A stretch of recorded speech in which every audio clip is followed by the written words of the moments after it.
Our top story now, a young woman officer in the Indian Air Force of the rank of flying officer has filed a police complaint alleging rape by her senior, a wing commander serving in the same air base in Srinagar. She also alleged there has been a systemic cover-up within the base which has resulted in justice being denied to her. Now, NDTV has accessed the FIR and the Indian Air Force has responded to our questions by saying that they're aware of the case and are cooperating with local authorities. Well, to talk more about this shocking case, really, we're joined by Vishnu Shom and Nazir Masoodi. Vishnu, first and foremost, this flying officer claims that within the base, the manner in which her complaint was treated led to more mental harassment, and finally she was forced to file this complaint with the police. Give us more details. That's right, Gargi. Well, this is a fairly shocking incident, as you've mentioned. This is a young flying officer of the Indian Air Force who's accused a wing commander of rape, of forcing her into a sexual encounter. She had to push him away. She had to run away from that situation. She did eventually complain about the incident. However, she felt that the entire process of the internal committee was wrong. She was, for example, she says, made to sit next to the officer who she has accused of rape. She says that is wrong. The subsequent internal inquiry of the Indian Air Force took place a whopping 3 months later, and she feels that those who would testify on her behalf were not allowed to do so, and there was also an effort at bringing witnesses or others on board who were made to say something which was against the basic principles of justice and was not in her favor. Left with no option, she says that she's now had to approach the police. She's filed a complaint on the basis of which an FIR has been lodged under section 3762 of the Indian Penal Code. This is a very stringent rape FIR which has been filed. The police now investigating. That's right, Vishnu. And just before I go to Nazir, you know, if we take a look at the points which we're running on the screen there, she says it took the IAF 3 months to assemble a subsequent internal committee. A woman officer who was witness to the assault was made to leave the camp before recording a statement. You've been in touch with the IAF. One wonders how in this day and age, you know, they treated such a serious complaint in this manner. You know, we're putting those points up on the screens there.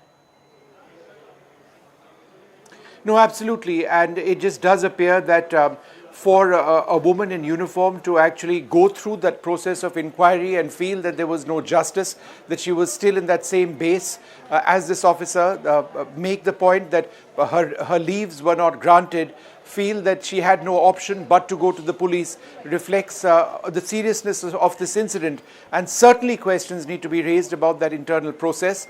Obviously, it's something which will now need to be looked at by the police itself, you know, and the investigation is so very important. Remember, the Indian Air Force prides itself in having women officers on board, and now even the women in non-officer ranks.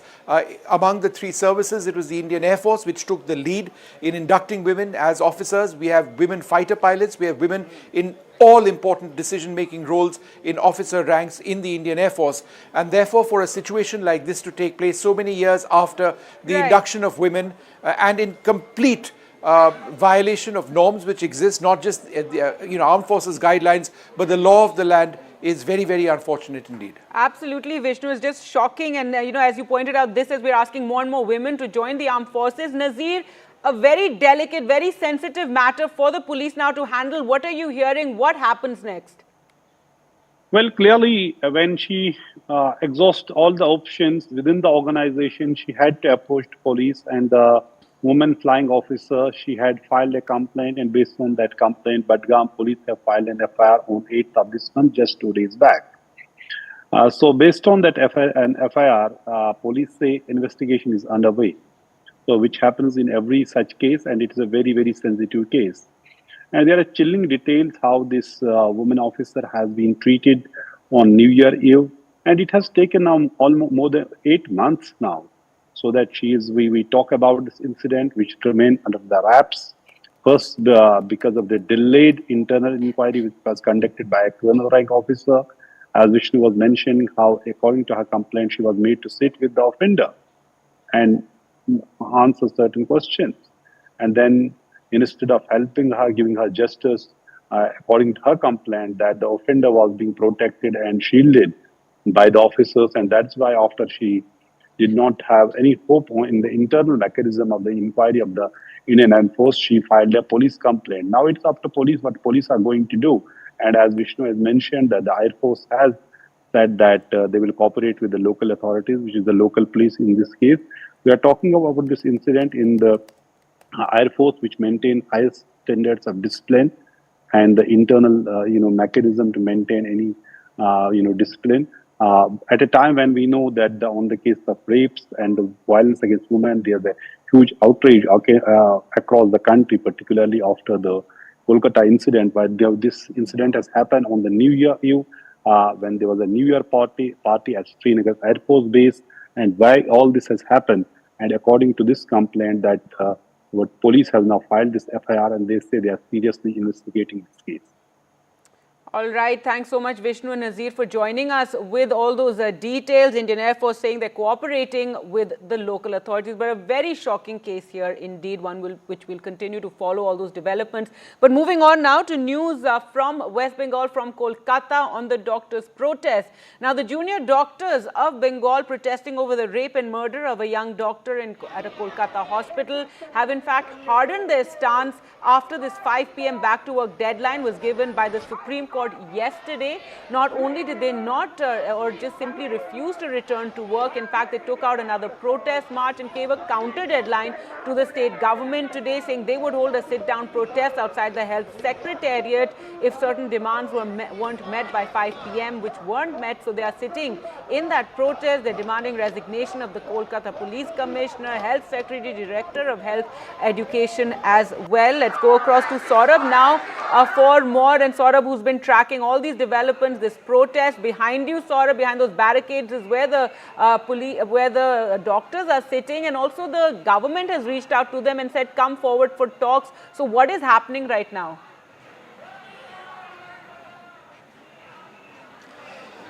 Well, there was an email sent by the health secretary to the junior doctors body, and of course the doctors have responded to that, saying that they will not go for talks. They've listed a couple of reasons, and I'll just list them quickly. One is that they say that this came from the health secretary, whose resignation they've been demanding. That's why they are here near the Swasthya Bhavan. Secondly, they say that the Swasthya Bhavan is right here. Why did he have to email? He could have just walked down and spoken to us. Thirdly, they say that the letter said only respected sir and not respected madam. There's so many women doctors who are protesting here. Then again, they went on to add, saying that, look, they've asked for a delegation of not more than 10 people, and that's, something that is unacceptable to us. So these are the broad reasons why they've refused to, respond to the invite for talks. Now, let's now give you an update about what's happening in Manipur, where there is fresh violence and agitation. Tensions have once again increased in the state, which has been seeing this strife, in fact, for over a year. The government has suspended the internet for 5 days as students clash with the security forces. Manipur University, all examinations for undergraduate, postgraduate exams have been postponed due to the prevailing situation of the security. Students were protesting the spike of the violence in the state, where there have been drone and missile attacks. 8 people so far have died in the fresh round of violence. Students took out protest march demanding removal of the state police chief. The government imposed curfews in Impal East, in West districts, and prohibitory orders in Thombal. Meanwhile, the police said they want NIA to probe the drone attacks.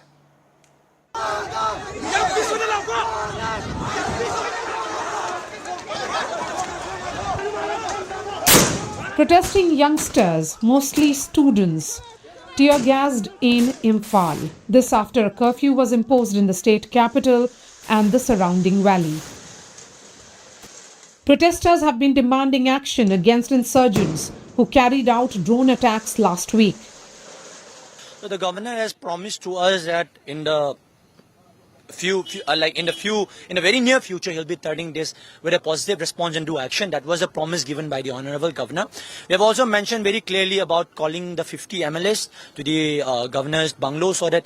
आज हम 11 मिलकर governor के पास गए थे उनसे बातचीत करने के लिए, और उसने बताया कि हम लोग को पॉजिटिव रिस्पांस तो दिया था उन्हें, लेकिन उनने पेपर में भी नहीं दिया था कि ये 6 मेमोरेंडम से 8 एक्शन में मिलाने के लिए उन्हें पेपर में नहीं दिया था. Soon after, internet services in Manipur were banned in 5 districts in the valley for 5 days, amidst concerns that social media may be used to fan violence using viral images and hate speeches. Manipur police reached out to protesting youth to refrain from violence. We appeal to them not to indulge in violence, because all that kind of things create unnecessary kind of problems. Amidst the protests, Manipur police also debunked the charge of an ethnic divide in the force. This Manipur police is composed of all kinds of communities, whether it is from the mainland, it is from the Kuki, it is from the Nagas, and it is from the Meiteis. On the probe front, Manipur government is considering an NIA probe into the drone attacks. We will be most likely handing over these very important cases to national investigating agencies so that it can be done, it can be fully investigated. This will be done at the highest level. And we take it as extremely serious development. Fresh violence has rocked Manipur in the past few days with drone and rocket attacks by suspected insurgents, proving to be the trigger for the latest protests in Imphal. With Ratandeep Chaudhary, Bureau Report, NDTV. Some leaders of the Congress party in Karnataka have written to Rahul Gandhi and asking for his intervention over some Congress leaders in the state making statements on the Chief Minister's post. They have all expressed solidarity with Chief Minister Srinagar. Though none of the leaders, those who have written, are key in the current political scenario in the Karnataka Congress. Now, this comes on the back of the allegations that the Chief Minister, Mr. Srinagar, is facing as far as the BJP is concerned. Now, Congress MP Rahul Gandhi has sparked a fresh controversy with his remarks on religious freedom in India, specifically addressing the Sikh community during an event in Virginia, United States. Rahul Gandhi said the fight in India is about whether a Sikh is allowed to wear a turban, whether a Sikh will be allowed to wear a kara or go to a Gurudwara. That's what the fight is about, and it's not just for Sikhs but for all religions. The BJP has hit back at Rahul Gandhi. First of all, you have to understand what the fight is about. Fight is not about politics. That is superficial. What is your name? Brother, yeah, with the turban? What is your name? Balinder Singh. The fight is about whether he, as a Sikh, is going to be allowed to wear his turban in India. Or he, as a Sikh, is going to be allowed to wear a kada in India. Or he, as a Sikh, is going to be able to go to Gurdwara. That's what the fight is about. And not just for him, for all religions. At least in India, the only time when Sikhs have felt a certain anxiety or insecurity and faced an existential threat was when statements were made कि बड़ा पेड़ अगर गिरता है तो धरती हिलती है. This is as close a justification to targeting of minority communities as I've ever seen in my life. They have only one agenda, to target Rahul Gandhi. That they want Rahul Gandhi be in politics. They started that. Let them do whatever they want. But people of Bharat is with Rahul Gandhi. Now, country know about Rahul Gandhi. Country know about BJP. This type of malignous campaign against Rahul Gandhi, BJP is going to understand that people of India is not buying that argument. Now, Rahul Gandhi, remember, is on a 3-day visit to the United States, where he also met his party colleague and Deputy Chief Minister of Karnataka, D.K. Shivakumar. D.K. Shivakumar is also in the United States and has already said that he's on a personal visit. D.K. Shivakumar and Rahul Gandhi met in Washington. Now, through some political action in Haryana ahead of the polling in the state, another blow to the Bharatiya Janata Party as the rumblings in the Haryana BJP grow. Remember, the BJP is facing massive rebellion after 88 candidates have been announced in the 90-member assembly of Haryana. Now, the vice president of the Haryana unit of the BJP, Santosh Yadav, has resigned from the party after being denied a ticket. Now, he has said that party workers are being sidelined and those who haven't worked for BJP are being given the priority in the party. Meanwhile, protests continue in IIT Guwahati amid alleged suicides. Now, IIT Guwahati administration reached out to the students. IIT Guwahati director spoke to the protesting students. A student body, remember, a student's body was found in the hostel. This is the fourth death in IIT Guwahati this year. The students demand accountability amid deaths. They have boycotted their classes as they continue with their protest. Slipping to a short break at this moment. News and updates on the other side. Stay tuned.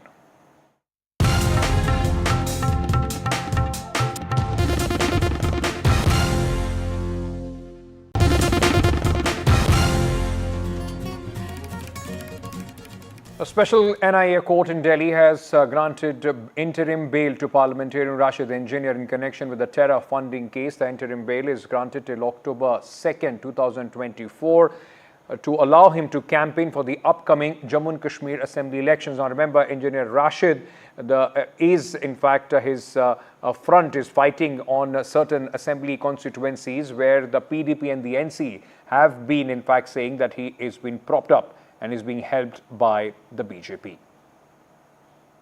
Baramulla MP engineer Rashid has been granted with interim bail until October 2nd. Remember, Jammu and Kashmir go off to elections on October 8th. So this is really integral at this point as well. The Patiala House Court, which is where I'm standing outside, has granted interim bail to engineer Rashid. I'm currently joined with his son Abram here. Kashmir ke log, how are they, looking at this? Unka kya, are they, looking forward to him returning and campaigning? आप क्या expect कर रहे हो? माहौल क्या होने वाला है?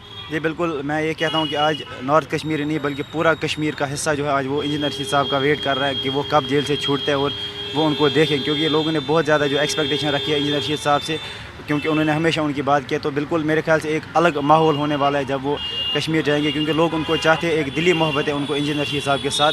उन्होंने हमेशा उनके हित में बात की, उनके दिलों की बात की। तो लिहाजा जब इंजीनियर रशीद साहब कश्मीर पहुँचते हैं तो वहाँ पे जो है वो लोगों का सैलाब उमड़ आएगा इंशाल्लाह। जिस तरह से मैंने देखा कि इलेक्शन कैंपेन में किस तरह से लोग हमसे जुड़ रहे थे, तो आज भी वो सारे नौजवान हमारा जो है उनका वेट कर रहे हैं कि वो कब बाहर आएंगे। तो उम्मीद है कि इंशाल्लाह जब वो बाहर जाते हैं तो लोग उनका वेलकम करेंगे और बिल्कुल उनको चाहते हैं तो वेलकम भी ज़रूर करेंगे। हमें तो मालूम था कि कहीं ना कहीं ये होगा। मुझे तो अफसोस बारामुल्ला पार्लिमानी हलके के लोगों के लिए है, क्योंकि ये बेल उन्हें उनकी खिदमत के लिए नहीं मिला है, ये बेल उन्हें पार्लियामेंट अटेंड करने के लिए नहीं मिला है, ये बेल मिला है सिर्फ़ और सिर्फ यहाँ वोट हासिल करने के लिए। और उसके बाद इनको वापस तिहाड़ लेना पड़ेगा और नॉर्थ कश्मीर के लोग दोबारा एक नुमाइंदे के बिना होंगे। Now, this time another hit-and-run case in Maharashtra involving a luxury car and a VIP. This case is from Nagpur, where an Audi rammed into a car and two bikes, injuring two people. The car belonged to Maharashtra BJP Chiefs Son, Sanket Bawankule, who fled the scene of the crash. The driver was arrested and later released on bail. While the BJP leader said that it is going to be an impartial inquiry, the FIR did not even mention the owner of the car.